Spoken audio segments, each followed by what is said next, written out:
نحمده ونصلي على رسوله الكريم اما بعد فاعوذ بالله من الشیطان الرجیم بسم اللہ الرحمن الرحیم الا ان اولیاء اللہ لا خوف علیہم ولا هم يحزنون الذين آمنوا وكانوا يتقون لهم البشرى في الحياة الدنيا وفي الآخرة لا تبديل لكلمات الله ذالک هو الفوز العظیم صدق اللہ العظیم اللہم صلی علی سیدنا و مولانا محمد وبارک وسلم صلاۃ و سلاما علیک یا سیدی یا رسول اللہ وعلی آلک و اصحابک یا سیدی یا حبیب اللہ۔ سامعین و حاضرین، آپ کے سامنے سورہ یونس 11ویں پارے سے 3 آیتیں تلاوت کرنے کا شرف حاصل کیا ہے۔ اللہ تبارک و تعالی سب مسلمانوں کو قرآن سمجھنے، سمجھانے اور عمل کی توفیق عطا فرمائے، آمین یا رب العالمین۔ ان آیات کے اندر اللہ تبارک و تعالی نے اولیاء کی شان بیان فرمائی ہے، اولیاء کی شان بیان کی ہے۔ اگر میں کہوں کہ یہ آیت اولیاء ہے تو یہ اس حوالے سے عین اس کے مطابق ہوگا کہ اس آیت کے اندر اولیاء ہی کا لفظ آیا ہے کہ الا ان اولیاء اللہ لا خوف علیہم ولا هم یحزنون۔ الا ان، الا کا معنی ہے خبردار، ان حروف تحقیق میں سے ہے، ان کا معنی بے شک، الا خبردار، ان بے شک، اولیاء اللہ، اللہ کے اولیاء، اللہ والے، لا خوف، انہیں کوئی خوف نہیں، ان پر کوئی خوف نہیں، ولا هم یحزنون، اور نہ وہ غمگین ہوں۔ یہ ایک ولی کی نشانی ہے کہ جو اللہ والے ہیں، اللہ تبارک و تعالیٰ نے یہ نہیں فرمایا کہ اولیاء اللہ لا خوف علیہم ولا هم یحزنون، پہلے فرمایا الا، الا کا معنی خبردار۔ آپ دیکھتے ہیں گاڑیاں جاتی ہیں، اگر پیٹرول والی گاڑی ہے تو اس کے پیچھے لکھا ہوتا ہے ڈینجرس، خبردار، اس کے قریب نہ آؤ، خطرناک۔ فوج کی چھاونی ہے، اس کی فصیل بنی ہوتی ہے، چاروں طرف دیوار ہوتی ہے، وہاں بھی ہوتا ہے خبردار، یہ علاقہ ممنوع ہے، اس کے اندر آؤ گے تو پھنس جاؤ گے۔ اسی طرح اگر ایک ٹرانسفارم ہے تو اس کے وہ کھمبا جو بجلی کا ہے، اس ٹرانسفارم کے پاس لکھا ہوتا ہے خبردار، خبردار، ہوشیار، اس کے قریب نہ آؤ۔ اس کا مطلب کیا ہے؟ یہ کسی کو آگاہ کرنا ہے، خبردار کرنا ہے کہ اگر تو یہاں آ گیا بجلی کے پاس اور ہاتھ لگ گیا تو تیری جان جا سکتی ہے۔ اور فوجی اس فصیل اور چار دیواری کو خبردار کہا جاتا ہے کہ اس علاقے سے آگے نہ جاؤ، آگاہ کیا جاتا ہے کہ اندر قدم رکھ دیا تو پھر قید خانے میں جاؤ گی، تم سے باز پرس ہوگی۔ ادھر ٹینکر آئل کا، وہاں ہے خبردار، ڈینجرس، کیوں لکھا جاتا ہے کہ آگ اس کے قریب نہ لاؤ، کروڑوں لاکھوں کا سامان ہے، یہ آئل ہے، یہ تیل ہے، یہ جل کے ختم ہو جائے گا اور اس کی وجہ سے اور بہت بڑا نقصان ہو سکتا ہے۔ تو یہ خبردار کا مطلب ہے آگاہ کرنا، ہوشیار کرنا۔ تو یہاں رب نے فرمایا الا خبردار۔ ادھر اگر کوئی کہتا ہے کہ بجلی کے تار کو یا کھمبے کو کسی چیز میں کرنٹ ہے تو ہاتھ لگائے گا تو تیری جان جا سکتی ہے، ایسے قرآن کہتا ہے کہ خبردار، اگر اللہ کے ولی کے خلاف بولا تو تیرے ایمان کو خطرہ ہے، اللہ کے ولی کے خلاف بولا تو تیرے ایمان کو خطرہ ہے۔ ولی کی بے ادبی نہ کر، ولی کی بے ادبی نہ کر، ولی کی تعظیم اور جو اللہ والا ہے اس کے ادب میں اپنی زندگی گزار۔ با ادب با نصیب ہے، بے ادب بے نصیب ہے۔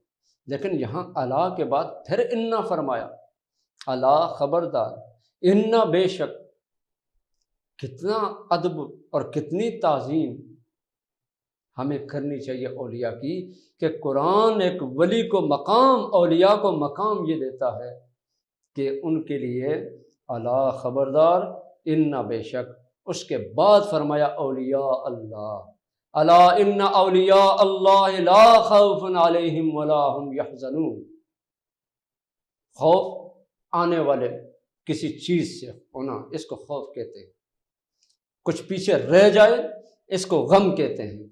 تو فرمایا کہ اولیاء کی شان یہ ہے کہ ان کو یہ نہیں ہے کہ کل میرے ساتھ کیا ہوگا، وہ خوف سے بے خوف ہوتے ہیں، وہ ڈر سے نہ ڈر ہوتے ہیں، ان کو ڈر نہیں ہے، ان کو خوف نہیں ہوتا۔ لا خوفن، آگے فرمایا کہ لا خوف علیہم، ان کو کوئی خوف نہیں، ولا هم یحزنون، الا ان اولیاء اللہ، خبردار بے شک اللہ کے اولیاء، لا خوف علیہم ولا هم یحزنون، ان پر کوئی خوف نہیں اور نہ ہی وہ غمگین ہوں گے۔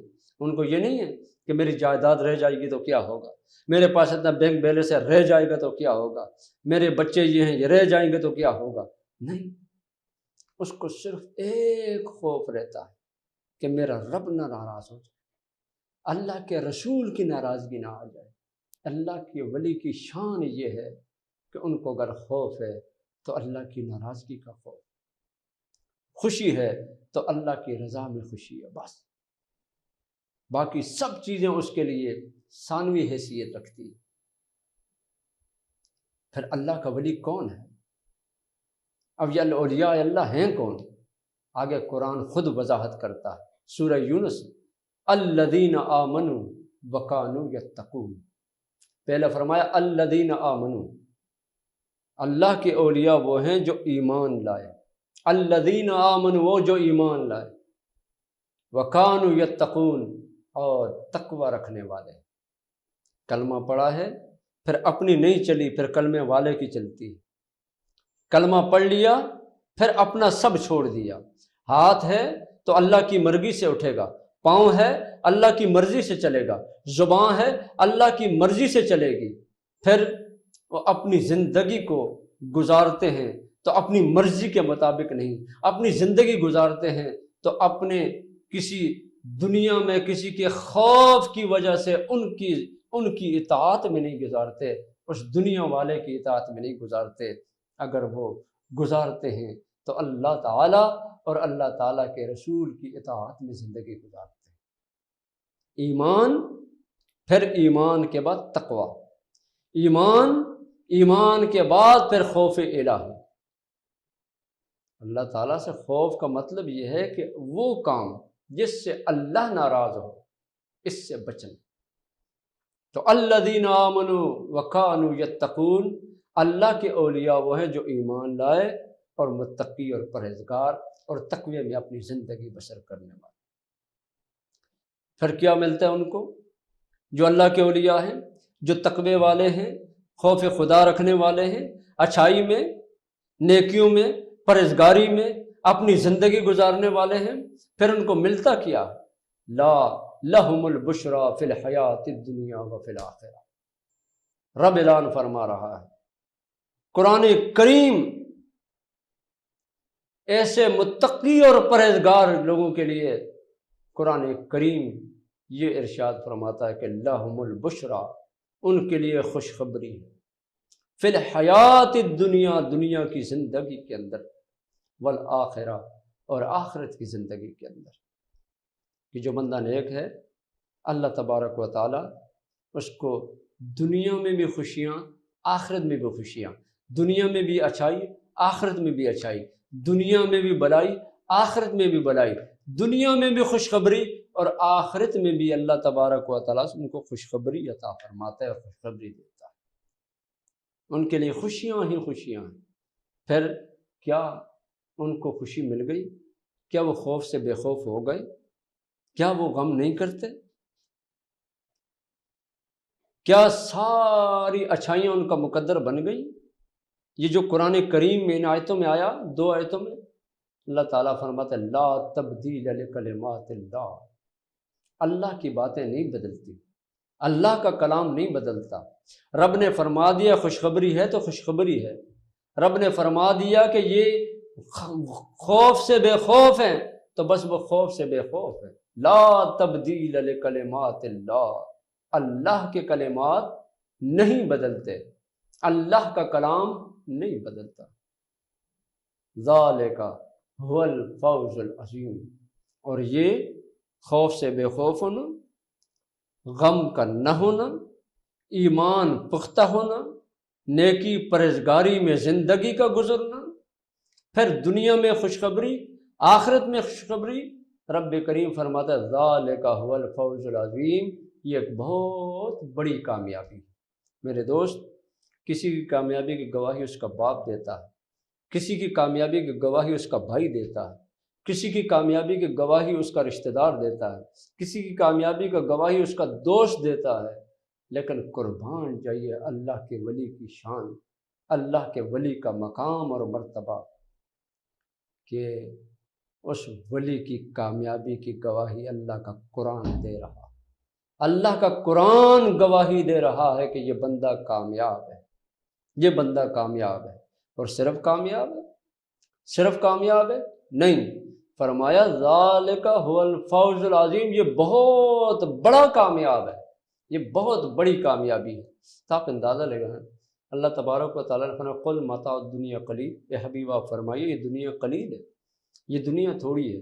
آپ اندازہ لگائیں کہاں مشرق مغرب شمال جنوب، کتنا بڑا وسیع، پھر یہ تو ایک حصہ ہے، پھر سمندر پہ خشکی تو چھوٹی سی جگہ ہے، 3 حصے تو پھر یہ سمندر ہے، پانی ہے، تو اس تھوڑی سی جگہ کو میں اور آپ نہیں گھوم سکتے۔ پورا پاکستان، ہندوستان والے نے پورا ہندوستان سارا نہیں دیکھا ہوگا، بلکہ کراچی میں رہنے والے نے سارا کراچی نہیں دیکھا ہوگا، اتنی اتنی اتنی بڑی دنیا، تو اللہ فرماتا ہے یہ تھوڑی ہے، تو اللہ کا عظیم کتنا ہوگا، رب کا عظیم کتنا ہوگا کہ یہ ساری دنیا کو اللہ تعالیٰ قلیل فرما رہا ہے، تو عظیم کتنا ہوگا تو وہ رب ہی جانتا ہے۔ لیکن شان ولی کی یہ ہے کہ اللہ تعالیٰ عظیم کامیابی اس کو عطا فرماتا ہے جو اللہ کا ولی، نیکی میں پرہیزگاری میں اپنی زندگی گزارنے والا۔ حدیث قدسی ہے، اس کا میں مفہوم بیان کرتا ہوں، ہو بہو حدیث نہیں، اس کا مفہوم بیان کرتا ہوں۔ پیارے مصطفیٰ کریم علیہ الصلوۃ والسلام نے فرمایا کہ رب کا فرمان ہے یتقرب الی عبدی بالنوافل، بندہ نوافل کے ذریعے میرا قرب حاصل کرتا ہے، میری نزدیکی حاصل کرتے ہیں، یہاں تک کہ میں اس کو اپنا محبوب بنا لیتا ہوں، میں اس سے محبت کرتا ہوں، وہ مجھ سے محبت کرتا ہے، میں اس کے ہاتھ بن جاتا ہوں جن سے وہ پکڑتا ہے، میں اس کی زبان بن جاتا ہوں جس سے وہ بولتا ہے، میں اس کے پاؤں بن جاتا ہوں جس سے وہ چلتا ہے، میں اس کے کان بن جاتا ہوں جن سے وہ سنتا ہے۔ اب مجھے بتائیے میرے دوستوں، بزرگوں، حاضرین، سامعین، اللہ تعالیٰ ہاتھ بننے سے تو پاک ہے، پاؤں بننے سے تو پاک ہے، آنکھ بننے سے تو پاک ہے، زبان بننے سے تو پاک ہے، کان بننے سے تو پاک ہے، تو پھر اس کا مطلب کیا ہو؟ اس کا کیا مطلب ہوا کہ اللہ تعالیٰ ہاتھ بن جاتا ہے، پاؤں بن جاتا ہے، کان بن جاتا ہے، زبان بن جاتا ہے؟ اس کا مطلب کیا ہے؟ اس کا مطلب یہ ہے کہ جب کوئی انسان اللہ تبارک و تعالیٰ کی اطاعت اور فرم و برداری میں اپنی زندگی بسر کرتا ہے تو پھر ہاتھ اس کا ہوتا ہے، طاقت خدا کی ہوتی ہے، پاؤں اس کا ہوتا ہے، طاقت خدا کی ہوتی ہے، آنکھ اس کی ہوتی ہے، اس میں طاقت اللہ تعالیٰ کی ہوتی ہے، اور کان اس کے ہوتے ہیں، اس میں طاقت رب کریم کی ہوتی ہے۔ اس کی میں مثال دوں، آپ بولیں گے یہ سمجھ، تو دیکھیں اس کی مثال یہ ہے، کسی بندے پہ جن آ جائے، 2-4 آدمی ایسے تو کمزور ہے، ایک بندہ بھی پکڑ لے، لیکن جب جن کا اثر ہو جاتا ہے تو 4 سے 5 آدمی پکڑتے ہیں، پھر بھی وہ پکڑا ہی نہیں دے رہا، پھر بھی وہ چھل رہا ہے۔ اس کے مطلب کیا ہے؟ آپ کہیں گے کہ اس میں طاقت جن کی ہے، ہاتھ اس کے ہیں، طاقت جن کی ہے، پاؤں اس کے ہیں، طاقت جن کی ہے، آنکھ اس کی ہے، طاقت جن کی ہے۔ آپ کہتے ہیں کہ اس پہ جن کا اثر ہو گیا ہے، جس کی وجہ سے طاقت آ گئی ہے کہ 5 سے 7 آدمی ہم دبوچ رہے ہیں مگر یہ پھر بھی اٹھ رہا ہے، اس کی اپنی طاقت نہیں ہے، جن کی طاقت ہے۔ یہ میں آپ کو سمجھانے کے لیے کہہ رہا ہوں۔ یہاں بھی ایک انسان اللہ تبارک و تعالیٰ کے لیے اپنی زندگی گزارتا ہے تو ہاتھ تو اس کا ہوتا ہے، لیکن اس میں اللہ تعالیٰ پھر طاقت عطا فرماتا ہے۔ آنکھ اس کی ہوتی ہے، رب کی طاقت ہوتی ہے، پھر جب اللہ کی طاقت کسی کی آنکھ میں آ جائے نا، وہ قریب اور نزدیک سب کو دیکھ لیتا ہے۔ اس لیے 11ویں والے پیر شیخ عبد القادر جیلانی رحمۃ اللہ تعالیٰ علیہ محبوبی سبحانی کندی نورانی نے فرمایا تھا، نظرت الی بلاد اللہ جمع کخردلۃ علی حکم اتصال۔ فرمایا میں مشرق کو، مغرب کو، شمال کو، جنوب کو، آگے کو، پیچھے کو، دائیں کو، بائیں کو، پوری کائنات کو ایسے دیکھ رہا ہوں جیسے اپنی ہتھیلی کے اوپر رائی کے دانے کو دیکھ رہا ہوں۔ فرمایا کہ پوری دنیا کو میں ایسے دیکھ رہا ہوں، پوری شہروں کو ایسے دیکھ رہا ہوں، پوری شہروں کو ایسے دیکھ رہا ہوں جیسے اپنی ہتھیلی پہ رائی کے دانے کو دیکھ رہا ہوں۔ کوئی آدمی اس کا انکار کرے کہ یہ کیسے ہو سکتا ہے، تو میرے دوست، آنکھ شیخ عبد القادر جیلانی کی ہے، اس میں طاقت رب کریم کی ہے۔ تو جب اللہ کی طاقت ہے تو پھر تجھے، مجھے، اس کو، اس کو، کسی کو اعتراض کی ضرورت نہیں ہونی چاہیے اور کرنا بھی نہیں چاہیے، کیونکہ رب کریم فرماتا ہے کہ جو میرا بن جاتا ہے میں اس کا بنتا ہوں، پھر میں اس کی آنکھ بن جاتا ہوں، ہاتھ بن جاتا ہوں، پاؤں بن جاتا ہوں۔ اس سے مطلب کیا ہے کہ اللہ تبارک و تعالیٰ پھر اس کو رتبہ، مقام عطا فرماتا ہے۔ اندازہ لگائیں ایک ولی کی شان۔ ایک موقع پر فرمایا، من عاد لی ولیا فقد اذنتہ بالحرب۔ یہ ہے ولی کی شان۔ فرمایا من عاد لی ولیا، جس نے میرے ولی سے دشمنی رکھی، جس نے میرے ولی سے بغض رکھا، جس نے میرے ولی سے عداوت رکھی، فَأَذَنْتَهُ بِالْحَرْبِ، رب فرماتے ہیں میں اس سے اعلان جنگ کرتا ہوں۔ اللہ اکبر! کیا شان ہے اولیاء کی، کیا شان ہے اللہ کے ولی کی، کہ جو ولی سے دشمنی رکھے، وہ ولی سے دشمنی نہیں ہے، وہ خدا سے دشمنی۔ فرمایا جس نے میرے ولی سے دشمنی رکھی میں اس سے اعلان جنگ کرتا ہوں۔ کون ہے جو اللہ سے لڑے؟ کون ہے جو اللہ کا مقابلہ کر سکے؟ کوئی نہیں۔ نمرود جیسا بندہ، مشرق سے مغرب، شمال سے جنوب، پوری کائنات دنیا اس کو خدا مانتی تھی، قریب والے اس کو سجدہ کرتے تھے، دور والوں کے لیے اپنا بت اور فوٹو بنا کر بھیجا تھا کہ اس کو سجدہ کیا جائے۔ لیکن جب اللہ تبارک و تعالیٰ نے ڈھیل دی نہ مانا، تو پھر ایک مچھر نے اس کا کام تمام کیا۔ کوئی اپنے آپ کو بڑا طاقتور نہ سمجھے، اتنا بڑا آدمی ایک بادشاہ ہو کر مچھر کا مقابلہ نہ کر سکا۔ کس میں طاقت ہے جو اللہ کا مقابلہ کر سکے؟ لیکن رب فرماتا ہے کہ میرے اولیاء کا مقابلہ نہ کرو۔ اولیاء کا مقابلہ کرنا گویا تم خدا سے مقابلہ کر رہے ہو۔ اولیاء سے لڑائی نہ کرو۔ اولیاء سے لڑائی کرنا تم خدا سے لڑائی کر رہے ہو۔ فقد اذنتہ بالحرب، فا کا معنی پس ہے، قط کا معنی تحقیق ہے۔ یہ نہیں کہا کہ اذنتہ بالحرب، میری اس سے لڑائی ہے، یہ نہیں کہا۔ آپ الفاظ پہ غور کریں۔ یہ نہیں فرمایا اذنتہ بالحرب، فرمایا فقد فقد فقد، تحقیق تحقیق تحقیق۔ آپ اندازہ لگائیں کہ کیا شان ایک ولی کی، کہ رب فرماتا ہے کہ بغض ولی سے رکھو گے، عداوت ولی سے رکھو گے تو بے شک اللہ تبارک و تعالی تم سے اعلان جنگ کرتا ہے۔ تو مجھے بھی چاہیے، آپ کو بھی چاہیے کہ اولیاء کی نسبت بڑی چیز ہے، خدا دے یہ دولت بڑی چیز ہے۔ ولی کی نسبت بڑی چیز ہے، خدا دے یہ دولت بڑی چیز ہے۔ اللہ تعالیٰ مجھے اور آپ کو اولیاء کی تعظیم کی توفیق، ادب کی توفیق عطا فرمائے، نسبت کی توفیق عطا فرمائے، کیونکہ نسبت اولیاء کی انسان کو کہاں سے کہاں تک پہنچا دیتی ہے۔ مولانا روم کے واقعات آپ نے نہیں دیکھے؟ اس نے کہا تھا میں جب مولوی اس وقت تک بنا ہی نہیں جب تک میں شاہ شمس تبریز کا مرید نہ ہوں، ایک ولی کے ہاتھ میں ہاتھ نہ دیا، ایک ولی کے پاس نہ آیا اس وقت تک تو میں مولوی ہوں۔ تو میں اور آپ کس گنتی میں؟ ہمیں اولیاء کا ادب کرنا چاہیے، احترام کرنا چاہیے۔ میرے دوست، اپنی نمازوں پر، اپنے صدقے پر تکبر میں نہ آ، غرور میں نہ آ۔ کوئی لوگ گزرتے ہیں مزاروں سے، یہ کیا ہے، یہ کیا؟ اس طریقے سے اولیاء کی تحقیر نہ کر، ان کی بے ادبی نہ کر، اللہ ناراض ہوتا ہے۔ جیسے ہم کہتے ہیں نا کوئی بندہ ہے یہ وزیر اعظم کا دوست ہے، کتنی طاقت ہے اس کی، ہر بندہ کہتا ہے وہ وزیر اعظم کا دوست ہے، اور یہ تھانے والا ہے، یہ ایس ایچ او کا دوست ہے، کتنی بڑی طاقت ہے اس کی، لوگ اس کی کتنا ادب کرتے ہیں، تعظیم کرتے ہیں۔ بھائی تھانہ اس کا ہے، تھانے والا اس کا دوست ہے، وزیر کوئی دوست ہے، وزیر اس کا دوست ہے، اور صدر اس کا دوست ہے، وزیر اعظم اس کا دوست ہے۔